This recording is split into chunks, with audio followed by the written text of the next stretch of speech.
Amateur Traveler is in its 20th year now, but can you imagine if I had people on the show who had never been to the destination, but had just read about it or seen a movie about it? That wouldn't make any sense at all, and you wouldn't listen.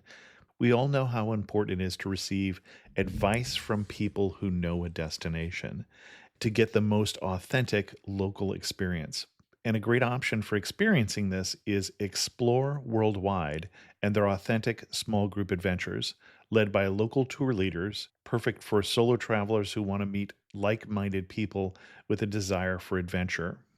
I'm often an independent traveler, but two of my last three trips were with small group tours because they organize everything and it's a lot easier. If you want to recreate the tour I did to Malta, they have a Malta and Gozo Discovery Tour. I'm intrigued by one of their tours called A Taste of Sicily. The company again is Explore Worldwide, and visit exploreworldwide.com to learn more. And thanks to Explore Worldwide for sponsoring this episode of Amateur Traveler. The nights are long, the days are short, and the weather is chilly to downright cold, depending on where you are. It's a good time to slip into a Quince iconic Mongolian cashmere sweaters, which start at only $50. You can treat yourself to everyday luxury at an affordable price with Quince. If you really want to dive into luxury, you can check out their leather handbags, washable silk shirts, and European linen sheet sets. Whatever you're looking for at Quince, all the prices are 50 to 80% less than similar brands, and they do that by partnering directly with top factories and cutting out the middleman. They only work with factories that use safe, ethical, and responsible manufacturing processes. And of course, they use premium fabrics and finishes for that luxury feel in every piece. But you've already heard me rave about my Quince travel pants. Treat yourself this winter without the luxury price tag. Go to quince.com/traveler for 365-day returns plus free shipping on your order. That's QUINCE.com/traveler to get free shipping and 365-day returns. Quince.com/traveler. And thanks to Quince for sponsoring this episode of Amateur Traveler. Got my bags packed, I'm on a roll. I'm heading out there, and I'm ready to go. I'm looking real good in my passport photo. Oh, no. Amateur Traveler, episode 234. Today on the Amateur Traveler, we talk about castles and shrines and temples, and of course, sushi, as I talk about my recent trip to Japan. Got to sit in one more cafe. I know that I should be heading home, but maybe not today. Welcome to the Amateur Traveler. I'm your host, Chris Christensen. This episode of the Amateur Traveler is sponsored by Viator. And Viator is a great site for getting tours, day trips, and short excursions for popular destinations. And I just recently took one of their tours in Kyoto, Japan, which you'll hear more about in this episode of the Amateur Traveler. For more about Viator, go to amateurtraveler.com/tours. Before we get into this week's main content, I do have three news stories to share for you. I'm sure that CBS 11 out of Dallas was trying to be helpful when they were announcing that the new pope was from Argentina when they put up a map of South America marking where Argentina was. The only problem is they marked it as being in Colombia. So here's the quiz. There are only 13 countries in South America. We've covered 12 of them on the Amateur Traveler. So go to Google and Google blank map South America and bring up a blank map of South America and tell me, can you label all 13 countries? In another news story, a Frenchman tried to reenact Catch Me If You Can. He couldn't get a seat in first class, so he went into the cockpit and pretended to be the crew, even dressing the part, and was caught immediately. And the final news story, if you're a fan of Frommer's Guides, if you've ever used a Frommer guide, Frommer's was bought by Google recently, and they are discontinuing the paper publication of all Frommer's guides. So those guides you have in the garage have just become collector's items. Links to all three of those stories, the show notes at amateurtraveler.com. I've been meaning to get to this episode for a while. I did a trip to Japan in January that I want to talk about. We've talked about Japan before. We've done a number of different episodes. And so this will cover some of the same ground as those episodes. But if we're going to Japan, I wanted to tell you about my first trip there. My trip was a little unusual because I was going there as a guest of ANA, All Nippon Airways, that was opening up a new route from San Jose, where I live, to Tokyo, Japan, and they wanted me to fly over as part of a press trip there. And the interesting thing about it is they were flying the new 787, the Boeing 787 Dreamliner, which you may know is now grounded until they figure out some of the problems with the batteries that came up on a flight from ANA. ANA actually has the biggest fleet of Dreamliners in the world at this time, and that happened while we were in Japan. So I was over there to promote this new route, and the new route is currently on hold until they figure out the problems. And the reason for that is that this plane lets them open up routes that they wouldn't otherwise have because it's more efficient. I do hope they fix the problems of the plane, because actually the Dreamliner itself was a real interesting ride. Bigger windows. The cabin is actually more humid because the fuselage of the plane is made of composite materials and not metal, so they don't have to worry about metal corrosion, and they can keep the humidity higher. As I said, I was on a press trip, and it was amazing how giddy a bunch of travel writers and airplane writers got about the plane. So hoping they bring that back soon. I think they're very close to bringing that back. So we flew into Tokyo. And Tokyo, obviously being the capital of Japan, it's really the new capital, or the northern capital, and that's really what the name means, is northern capital, Tokyo. And we did some things relative to the press trip that you wouldn't get a chance to do, like seeing the maintenance facility for ANA. But we also saw some of the traditional sites while I was still on the press trip. We went up in the Tokyo Tower, one of two towers that's in Tokyo. This is the one that's the replica of the Eiffel Tower, except orange.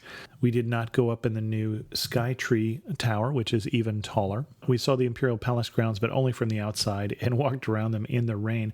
I happened to be in Tokyo during a freak snowstorm. Tokyo doesn't get a lot of snow, and we were right in the middle of our visit of the Sensoji Temple in Asakusa, one of the districts of Tokyo, when the freezing rain turned to snow.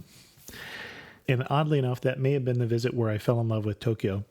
Tokyo covered with snow is a more beautiful city than Tokyo in the freezing rain, and not surprisingly enough. One snowy day activity that I enjoyed, when all of the rest of the press trip went back to the hotel because it was snowing, my fellow blogger and I, Amy O'Shaughnessy from Ciao Bambino, went to the Edo Museum. And Edo is the old name of Tokyo. Before the emperor moved north to Tokyo, it was known as Edo.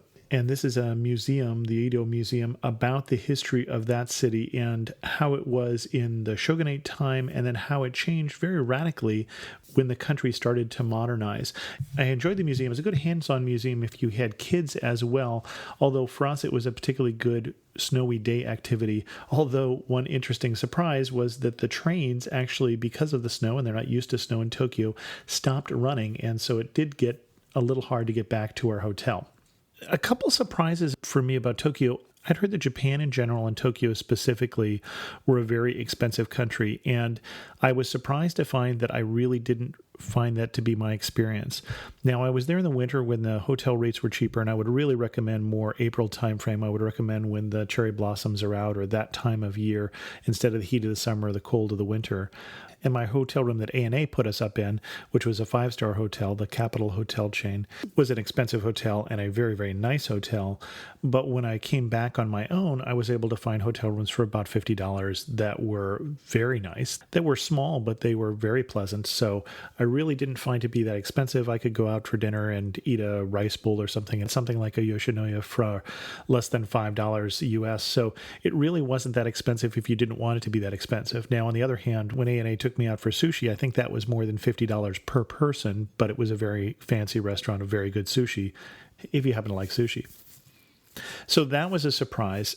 Tokyo, very big city, but very clean, obviously very crowded, but the transportation system runs very well. A couple of interesting areas that I saw when I came back again to the city on the tail end of my trip is I did get to the Electric Town, and we mentioned on the previous episode, which goes into more detail about Tokyo, about things like maid bars where you can maybe pay twice as much for dinner, but be called master all night long by somebody in a frilly short skirt.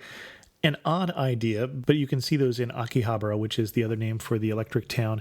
Also, if you're a big fan of any of the Japanese manga or the Japanese animation, anime, that all comes from Akihabara, from Electric Town. And so you're going to want to do a pilgrimage to there if that is something that you really enjoy. And then I also did get to Shibuya, which is what you often see in movies that looks like Tokyo's version of Times Square with people just everywhere. And especially the one intersection where they turn the lights green and everybody goes in all directions. You can see how crowded the city is.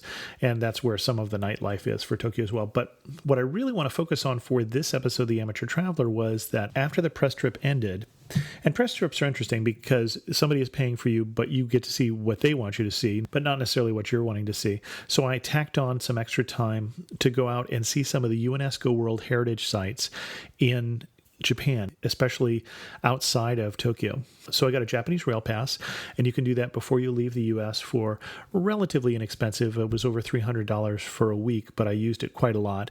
And I'm going to describe to you a less than week-long itinerary. I started on Wednesday, and I flew out again on Monday that covers way more ground than I would recommend that you cover in that period of time. Just so you know, when I'm traveling by myself, all alone, I travel at about twice the pace that I would if I were traveling with my family. So think of this about 10 days worth of itinerary crammed into about 5.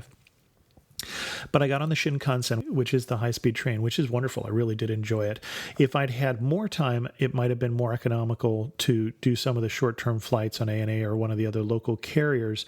But with a real compact itinerary and way too many places to see, it made more sense to get the rail pass. With the Shinkansen, it's interesting. You just walk up, and there's always the next train. There's quite a few of them going on. So I took the high-speed train down to the ancient capital of Kyoto. Kyoto and Nara were both capitals of Japan before Tokyo. And while I was there, I did a tour that was arranged by Viator that was an all-day tour of both some of the sites of Kyoto, and then we drove over to Nara as well. And the sites that we saw were some of the best-known sites in Kyoto. We started in Nijo Castle, and Nijo Castle was the castle built by the founder of the Tokugawa shogunate. And if you're not familiar with the shogun, then you clearly haven't read the novel by James Clavell of the same name. But the shogun was the one who basically conquered all of Japan and united it into one country in the 1600s. And the Tokugawa family ruled the shogunate, ruled as shoguns until the end of the 1800s. And this castle was one of only 8 castles left in Japan. There used to be 150 from the feudalistic times of Japan. And remember, the feudal times of Japan lasted into the 1800s, and so that isn't all that long ago. But a lot of the castles, the buildings were built of wood, and so quite a lot of them have burned down. And that's true of a lot of the temples that you'll see in Japan as well, including one that I'll get to. But the castle is very interesting because it gives you a little peek into the culture at that time. I had a guided tour through the castle again, and the castle is a fairly sparse building because all of the furniture would be put away at night. This is a very Japanese style room with the rice mats, and if there were tables, they'd be the low tables that would come in and go out, and if there were beds, they would be the futons that would come in for the night and then would be taken away during the day. And they had dioramas of the shogun with the other nobles coming to him, only able to carry their short sword that was a sign of their office, not able to carry the big long samurai sword for safety reasons, obviously safety of the shogun. And there were lovely gardens in the castle as well, which were worth exploring, that the shogun could look out on when he was hard at work. We went from there to the Imperial Palace. You can tour the Imperial Palace, but unlike the Nijo Castle, you can't go into the buildings. So you kind of tour around the outside.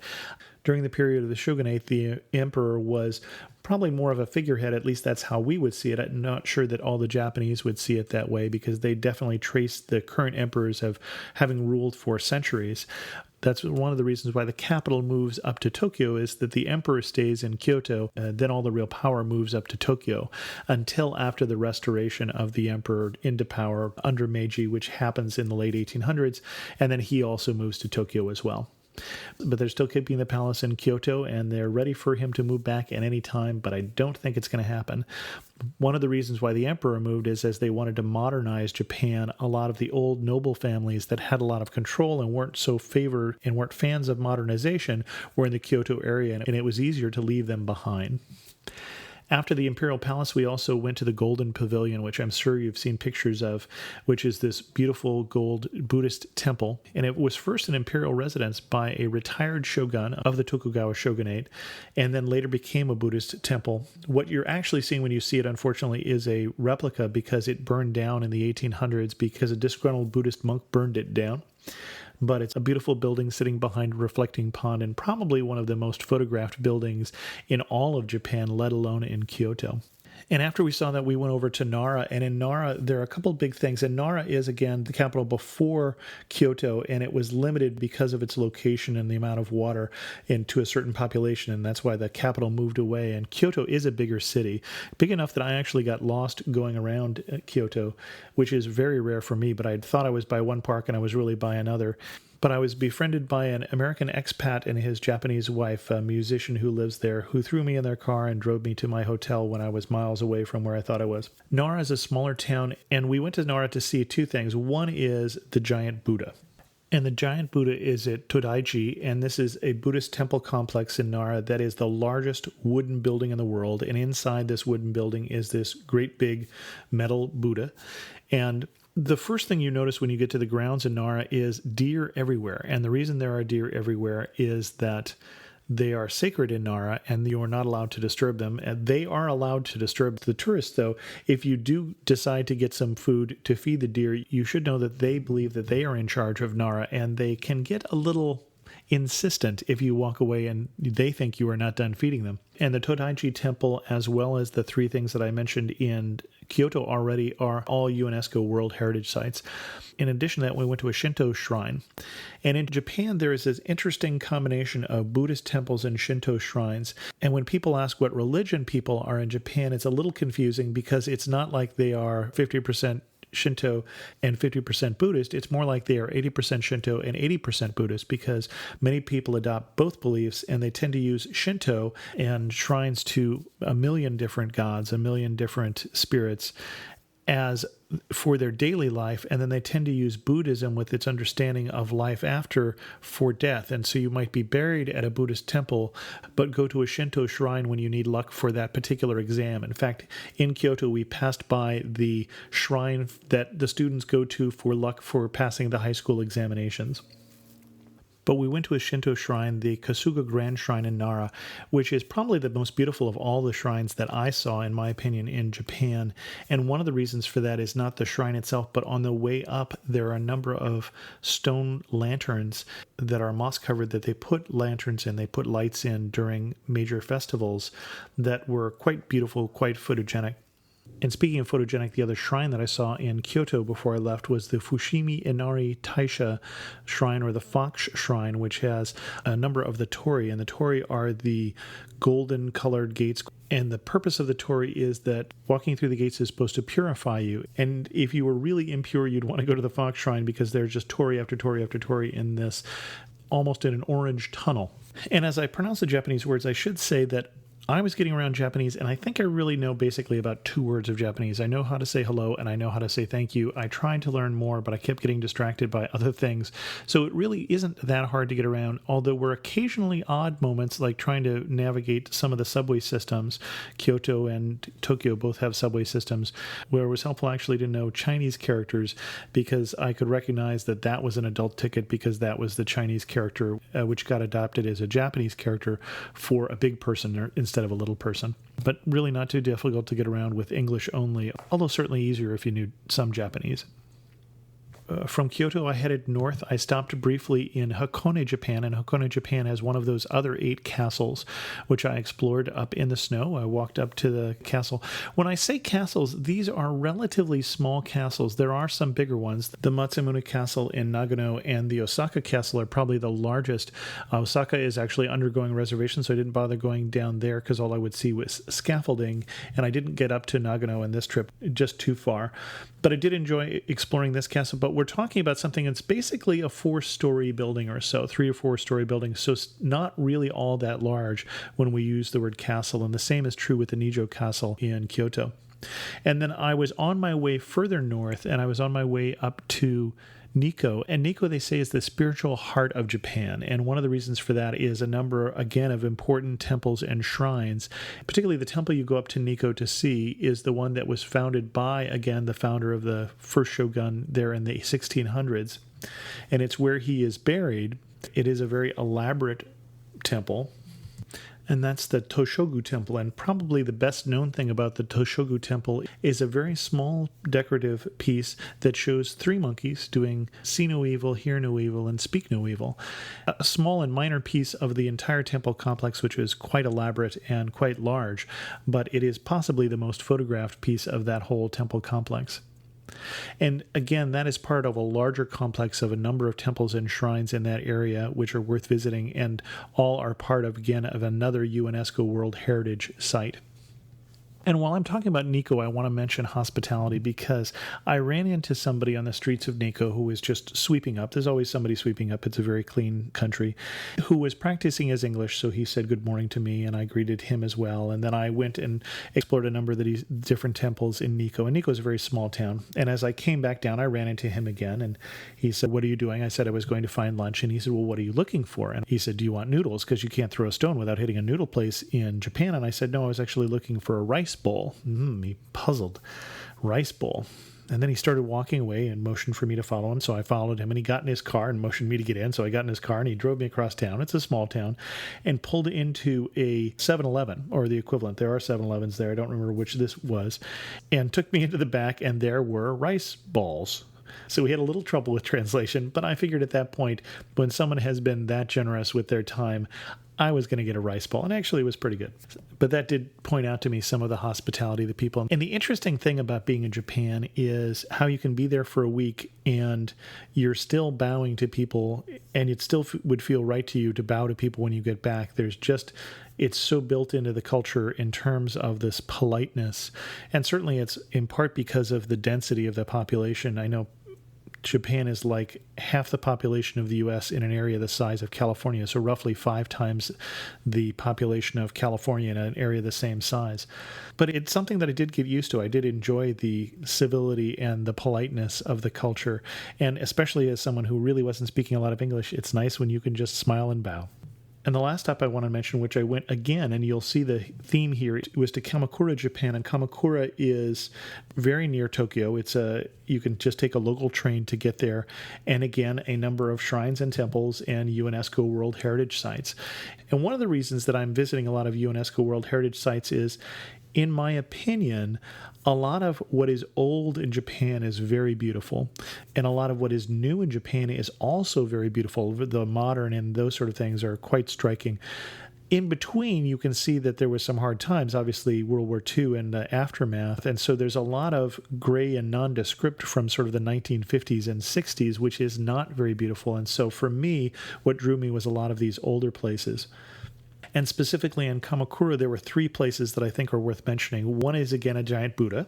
And the Great Buddha of Kamakura is different because it used to be an indoor statue, but the building that surrounded it, unlike the largest wooden building in the world down in Nara, has burned down twice. And so now it has been outdoors. It is weathered and green because it has been outdoors since the 1600s, but a very popular site.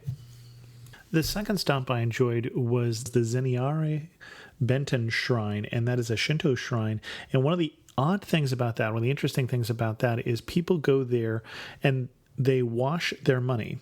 You go into a hole in the rock to get to the shrine, and there is a mountain spring in the shrine where people believe that if they wash their money, it will be multiplied. If you wash 1,000 yen, it'll somehow turn over the course of the year into many thousand yen. And so there's quite a few people there who are washing their coins or washing their paper money in this springs from this water, and then who are drying it over the fires that are lit with incense in this temple. And the temple is filled with people, and it's filled with incense, and it's just an interesting experience to go to. And the third place I particularly enjoyed was another temple, and it was the Hokokuji Temple, and that is known for its bamboo grove. And I really wanted to see a bamboo grove. This one is much more out of the way. I walked all the way there. It might be faster to take a bus, or if you had a rental car, to go there, or to rent bikes. There was quite a lot of traffic, actually. As I walked back about rush hour during the day, I was walking faster than the traffic, so it is a little less convenient to get to. The one thing that I liked about Kamakura is that they had excellent maps as you got off the train. There was a tourism office there, and they had wonderful maps that told you how to get to these various sites. And there's quite a few temples there, quite a few shrines. And then it is also on the coast, and so there are beaches there that you could go there if you weren't in winter, as I was. one of the interesting things is as you're in the town, as you're walking uphill to get to some of these temples, there are the signs that give you what the elevation is in case of a tsunami, which was sobering in light of what has happened recently in Japan. When I think of the question of one thing that makes you laugh when you think about Japan, I think of the vending machines. And I had heard about the vending machine culture, but it was a little different than I realized. For one thing, almost all the vending machines I saw only held liquids. Now, liquids might be a soda, but they also might be a hot soup, or they might be a hot milk tea, which is one of the things I enjoyed, or a hot lemonade. So there are both hot and cold things in the same vending machine. Fortunately, the cold one's labeled in blue typically, and the hot one's labeled in red. But for instance, when I stayed in Nikko, I stayed right near the Kanmanja Fuchi Abyss, and this was a river gorge where you were out near a park, and so we were in almost the last building in town before you got into this very picturesque park. And one of the reasons it's picturesque is there's a whole row of Buddhas that are wearing these interesting red bibs, which I thought was interesting photographically. But anyway, I stayed at a ryokan. A ryokan is a bed and breakfast or a Japanese style inn. I actually chose a Japanese style room, and that meant that I again had the rice mats on the ground and then a futon that I was sleeping on, and then a kerosene heater to keep the room warm. There was also a hot bath elsewhere in the hotel that you could enjoy. And so this building is outside of town. It's out in the middle of nowhere in Nikko, which is itself a small town, but there is in front of it a vending machine. And if you're standing at that vending machine, you can always see another vending machine a few doors down. And so it's interesting to see how ubiquitous they are. And yet almost never, I saw one vending machine the whole time that had snacks. Everything is almost always liquids. And then I saw some vending machines that had cigarettes, and that was pretty much it. There is also, in terms of vending machine culture, when you go to a noodle bar, which I didn't do while I was there, or I tried to once, you have these vending machines out front where you can take a ticket that will determine what kind of noodles you get. Unfortunately, all the writing was in Japanese, and so I had no idea which was which. And I like some of the food in Japan, and because they eat a lot of seafood, not all of it, and so I wasn't just going to pick a ticket at random and then walk up and see that. And my Chinese characters are a little rusty, and so I wasn't able to figure out exactly what I would get. So that's one thing that makes me laugh in Japan. When I think about the best day of my trip, the two spots that I particularly enjoyed were Nikko and exploring this pretty small town there. And I went into the city at night. I had no place to stay lined up and was able to use a Wi-Fi card that I'd been lent by XCOM Global to just sit there in the train station and look for a hotel room. I would suggest if you're there in a busy time of year, you don't do what I did there. But I enjoyed exploring that small town there. But probably my favorite spot, more so even than Tokyo, more so even than Nara or than Kyoto, was Kamakura. And Kamakura, because it is a pretty city there on the coast and had so much interesting things to see in the temples and the shrines, but it just seemed like this is a place where I could picture staying. It drew me more than the big cities did, more than Tokyo or Kyoto.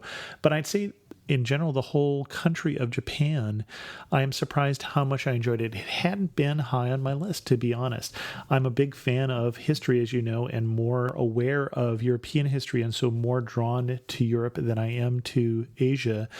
And Japan hadn't been on my list because I thought it was too expensive, and it didn't turn out to be. It wasn't on my list because I didn't know the history as well. I know it better now. And it wasn't on my list because of the food. And the food was a little bit of an issue because I'm not a big seafood fan. If you are, Japan is definitely the country for you because there's lots of wonderful seafood. Even I, who don't like seafood, could appreciate the quality of the sushi we had when we were eating at an expensive and wonderful sushi restaurant, but it didn't turn me into a sushi lover. In terms of when did I feel closest and when did I feel furthest from home, a lot of Japan is very familiar and very comfortable. Probably the most exotic to me is standing in a Shinto shrine because it's a very different thing from where I come from, and especially the shrine that I mentioned in Kamakura where they're laundering money and there's the smell of incense everywhere and the crowds. It's just very different. It's very different from what I am familiar with. One of the other interesting things about Japan is at times I'm going through all of these ancient temples and you get to sense for how old the culture is, not just how old the country is, but the culture has this kind of unbroken connection to its ancient history. And then at the other times, you feel like Japan is slightly in the future compared to the rest of us, and certainly the toilets. And we've talked about these before, but once you have the power dry setting on your toilet, you're really looking at something very, very different. And then, of course, when you're in downtown Tokyo, amongst the skyscrapers and amongst the new technology there, it really does feel like a city that's slightly ahead of us, that's slightly there in the future, as in an electric town and places like that. I want to go back to Japan. And I'm a little surprised because I didn't know that I would enjoy it as much as I did, but I want to go back and I want to take my wife. And I'd like to see more of it. I'd like to see more of the countryside. I'd like to see more of the cities. I really did thoroughly enjoy it, and I can highly recommend it. If I have to summarize Japan in 3 words, and since I make everybody else do it, it's only fair that I do it as well, I would find myself using ancient, futuristic, and gracious. And I think of all of the ancient sites that I saw, and I think of all of the technology and the future sites that I saw. The Shinkansen is amazing. The wonderful experience. I wish we had something like it here in the U.S. And then I also just think about the way that I was treated by clerks and desk clerks and strangers, and the gracious hospitality, but also the bowing and that sort of deferential nature, which was a wonderful experience. That was Japan. That was my trip. My thanks to ANA, All Nippon Airways, for the wonderful opportunity. My thanks to Viator, who again sponsored me on that trip down in Kyoto, as well as to XCOM Global, who gave me the Wi-Fi device that I was able to use to keep in touch, which turned out to be very fortunate because, unfortunately, while I was there, my mother-in-law got very sick, and so it became even more necessary to communicate back with home than I had anticipated. The only place that didn't work really was on the high-speed train because you're traveling just way darn too fast. But thanks to all of those for a wonderful trip to Japan. In news of the community, I heard a while back from Joe, who said, I just wanted to say how much I enjoyed both parts of the London show. As a frequent visitor of London, I thought the guest was spot on with all our information. In January, I took my 10-year-old son to London for his first visit. We ate several meals at Pizza Express after downloading coupons which were recommended by the guest. It's these kinds of kernels of information which are so valuable that you can't find on other travel podcasts. Thanks, Joe. And Joe, I'm glad you are finding some value in the Amateur Traveler. I was cleaning out some of my older emails that I hadn't responded to, but I'd always meant to, and I came across this one from Barbara. And Barbara is from Australia and says, it was with some apprehension that I listened to your podcast recently, as I've previously found American radio to be rather more nonsense than information. Not so with yours, I'm glad to say. Now that I've found you, I'm keen to listen to lots more on my iPod as I do my daily walk. My initial choice was David Grenowitzky's first trip to India, which I thought was great.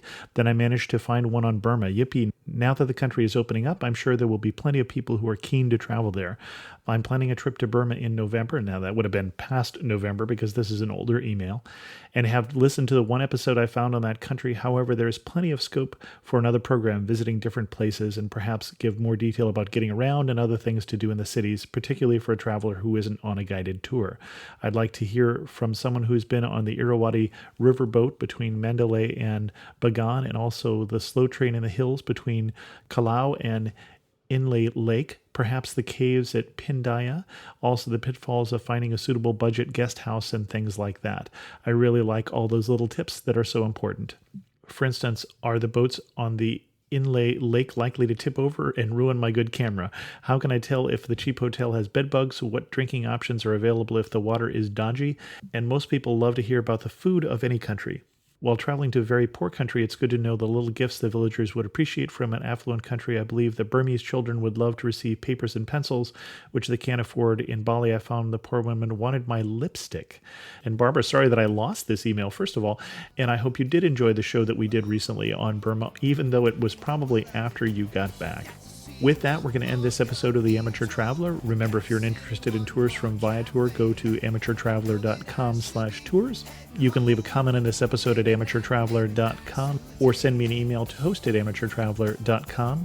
You can follow me on Twitter at Chris2X, and if you love this show, you can always leave a 5-star review on iTunes. And as always, thanks so much for listening.